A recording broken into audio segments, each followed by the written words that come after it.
ina za ka ci?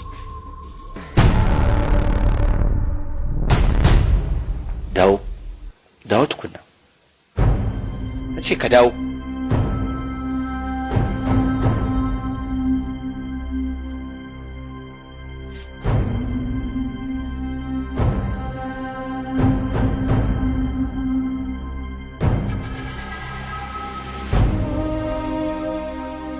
Wannan aikin da kuka aikata Rabi'u ba zan iya fassara shi da wasu kalmomi irin su cin amana, zalunci ko kuma butulci ba.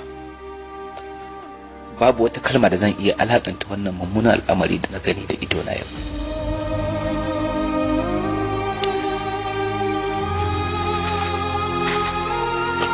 Na tuba dan Allah na annabi kai mun ka taimake ni. Kai shiru da Allah. Ba na son jin murya ko ɗaya daga cikin ku. Zainab,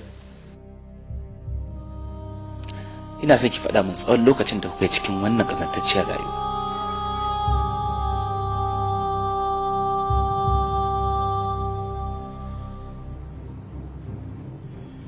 Wannan cikin da ke jikinki ba nawa ba ne, dan ban yarda da shi ba.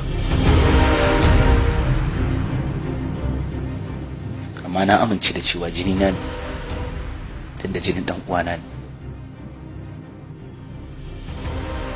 Amma ba zan taɓa karɓar sa a matsayin ɗana na cikina ba. Dan Allah ka yaƙuri, Baba Usman. Zan iya muku alƙawari guda ɗaya. Wannan abin da na gani da idona ba zan furta a waje ba, ko da duniya za su taru a kaina. Amma na tabbatar da cewa ba zan taɓa iya goge hoton abin da na gani da idona ba. Na tabbatar da cewa zuciyata za ta ci gaba da bijiro mini wannan mummunan al'amari da ku aikata.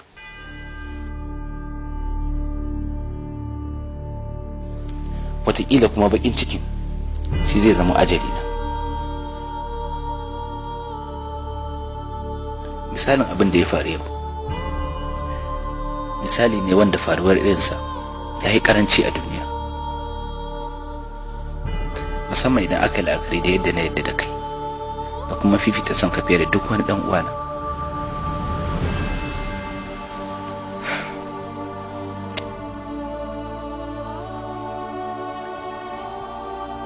Idan ta haihu ka sani cewa kai ne uban ɗan da ta haifa.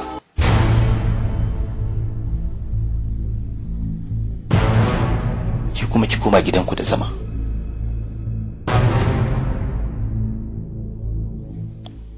Wataƙila idan ba kya nan zan iya samun ko da loma guda ne na abinci.